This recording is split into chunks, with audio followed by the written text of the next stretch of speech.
All right. Ron Goodall from FightHype.com. I'm here with my guy, Jalil Hackett. How's it going? Going good, man. Nice seeing you again. Man, you're out here in Vegas, man, getting that good work, that amazing work. That there's no time, there's no clock. Just gonna keep working and working and working. Yeah, facts. First and foremost, how was that sparring? Not sparring session, the pad work session you just had today with the no breaks? Man, Otis will work the hell out you, man. Otis ain't gonna play with you. Yeah, I stopped at the bell. He said, "I ain't hit no bell. So yeah, no, that's the work you need. You out here grinding. Especially, I came out here for a week of hard work. I ain't come out here, play, sit around. Came out here strictly business. So, I'm thankful for Otis. Give me that work for sure. And you just didn't just work at the Mayweather gym, but you also worked at Salas's gym and some other gyms throughout.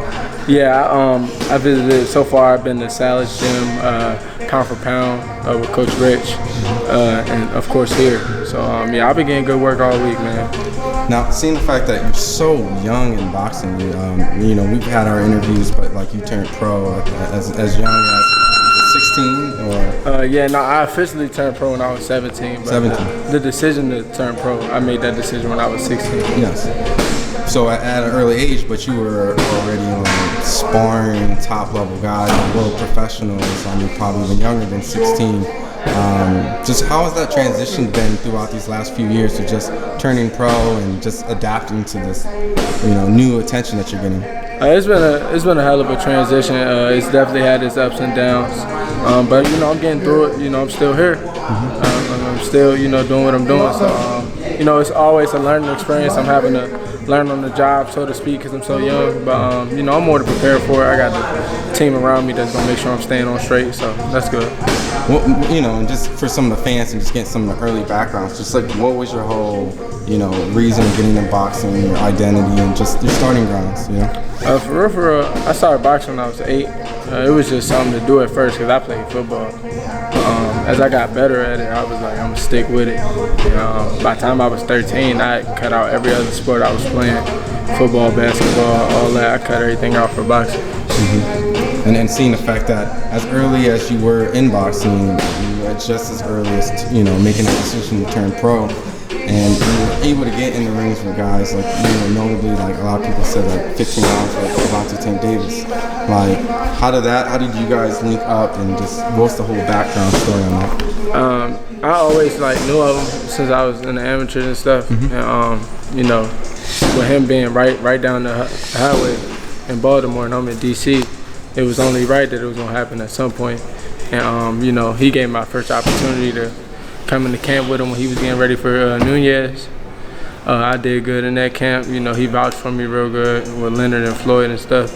And then what you talk about as far as the 15 rounds, he was getting ready for Barrios, and I was getting ready for my pro debut. Mm-hmm. So that day we got 15 solid rounds. So for that time, so you guys in total have done more than 15. Yeah, we done plenty of rounds, but that day right there was that was an intense day for real. Does he kind of because he knew that you were getting ready for your professional debut, and he was going up and competing for the biggest weight title that he had in his career? He was oh, welcome to the pros. Did you guys do some real hard sparring? He was bringing it. For the few people that was here, they was like, woo. Yeah, no, it was definitely. I appreciate Tank for that work, man. After that sparring, I felt like I was the man. I did 15 rounds with Tank. No guy that I'm making my pro debut against. That don't matter who they put in there for my pro debut. I didn't care about it. I was gonna go out there and work regardless. So I definitely appreciate that. What can you learn, or what do you take away from working with someone like that? Do you work on defense, offense, timing, or everything, or just? Really everything for real. You don't want to be too offensive. You're gonna get caught with something. But then at the same time, you don't want to be too defensive. And then to the point you're not getting off no offense at all, and he just dominating you. So it's really working everything. Whatever I do good, which I focus on that the most, but working everything for real. Now before I move ahead, I just have to ask, because you've been in the ring with Tank. They're saying that Ryan Garcia and Tank potentially may happen. In that case, You know, could you give Ryan Garcia a fighting chance in that fight? Obviously, all fighters have a chance, but do you see like any type of potential, you know, strengths that Ryan could have in that fight that could probably get him the win? Like you said, like I always say, anybody who get in that ring with gloves gonna have a chance. In my opinion, I feel like it's gonna be really boxer versus puncher. Where in this case, you know, Tank is the puncher, of course. If he catches Ryan with the right shot, it's over. But you know, Ryan has the ability to use his length and, you know, jab his way through the fight. You know, it may be one of those, you know, big fights, so to speak. And you know, hopefully, maybe if that fight does get made, maybe you can get on that card, because you've been on many Tank cards as well. I've been on 3 so far. Man. No, I'll take that back. I've been on 2 Tank cards. Yes. I was on the one with Isaac Cruz in December of last year, and I was on the one against Rolly this year in May. And then let's not forget about the Floyd Mayweather Logan Paul exhibition.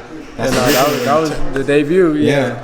So just, you know, being on these type of big platforms and at such an early age, has that helped you like fight on this? Like, I always hear about people saying like, oh, I can fight when we're in the gym, but once I go out, it's a completely different feeling. Like, I might freeze up a little bit more. I might be worrying about, one punch. Is it different? Like, is that whole experience different for you? Honestly, I be really calm and collective. You know, no matter where I'm at. The main thing I try to focus on, like my corner, the voices in my corner. Those are the only voices I focus on for real. You know, once I lock them in, it's like the crowd almost not even there. What was really cool was I believe at the Floyd versus Logan Paul, you know, after he fought Logan Paul, he made sure that he had to come back, right? Or was it the Isaac Cruz fight? He came back and he didn't go to the post conference or anything. He came just to make sure. Yeah, because I ended up being a swing bout on that card. He ended up coming out to watch my fight. So he was like, no, I'm not going to no post conference. I got to come back. I got to watch Jalil Hackett fight in person. How cool was that? He was ringside at your fight too. Yeah, it was nice. You know, he was ringside. You know, giving his instructions here and there. You know, that's greatness right there. He's honestly he's in almost every boxing conversation. When you talk about pound for pound best ever, he's in their top 3. So it's like, for him to be there watching me live, you know, giving his thoughts and stuff like that, and even after the fight telling me, you know, what he thought about it, you know, that was good. I was thankful for it.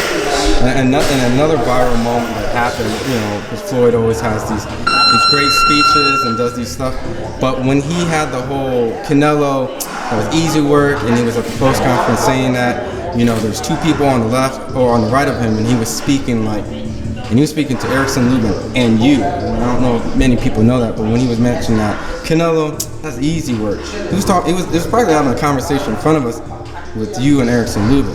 How cool was that? And then just, you know. Yeah, no, it was crazy because he was really talking about how, you know, the young fighters gotta take, I ain't saying, so to speak, take charge of their career, but like, you know, be aware that like at the end of the day, you the one in there getting hit and stuff like that. So remember that when you divvying out money and negotiating and everything. So, you know, that was big. Now, you know, you've been growing. I don't remember what weight class you first started, but it's definitely, I can't assume it's the same weight class that you're at now, but you can correct me, but what weight class did you start at? I remember when I was first starting, talking about turning pro when I was 16, I was like, I'm gonna start at like 140 or 135. But then, you know, the pandemic hit, you know, growth spurt, and then, you know, I finally turned pro. I turned pro at 47. And I'm still at 47 right now. You know, just developing to the man body, so to speak. And I made my debut. I was just turning 18 a month prior to making my debut. So still had my kid body. I was real skinny. So I'm starting to develop. Me hitting the weights and everything starting to show. And it's funny because the fact that, you know, you're growing, you're consistently growing. Some people have been comparing you to calling you Earl Spence 2.0, and you talked to Earl, and he mentioned to you that, you know, when he was at your age, and he, you know, competes at 147, even though we're near the size or the width of where you're at, Was that part of how the conversation went? Yeah, no, he was telling me, he was like, yeah, man, you know, you big for your age, you a big boy. He was like, yeah, man, you might not be at 47 too long. And I was like, man, I hope I am. Hope I'm here long enough to, you know, at least get one belt before I gotta move up. But yeah, no, he was telling me, you know, he liked a lot of stuff I was doing. He shocked me when he told me, he was like, I knew who you were. He said he had heard about me. And so yeah, no, that was nice, because I really pattern what I do after Earl. So you know, I was definitely thankful for that. Did he get to hear like some people saying like, yo, this is you 2.0? Like, yeah, no, a lot of people was telling him that. And I first met him in person the day before I fought on Tank's card in New York. And he was like, yeah, everybody keeps saying you fight like me. I gotta see it. Like I'm gonna come see it in person. You know, I don't want people saying you fight like me and you don't. Put that little tough love. Yeah, no. So I was like, yeah, no, I definitely gotta go out there and work. You know, and seeing the fact that you're at 147 before you even moved into that weight, you've also got to like work with other big, you know, 147 pounders in the boxing game, and that was Gervonta Ennis. You know, just what was that experience like? You got to spar Gervonta at a young age as well. Yeah, no, that was another one where we actually worked before I had turned pro. I was in the midst of turning pro, but I hadn't turned pro yet. It was a great learning experience going up to Philly, working with Boots. You know, getting to work with Coach Bosey too. You know, some technical things. You know, some little kinks he's seen he could fix. But yeah, no, I'm definitely. I appreciate the work that I got up there. How good is Gervonta? You know, would you say? Real good. I feel like he overdue for a title shot. Really? Yeah.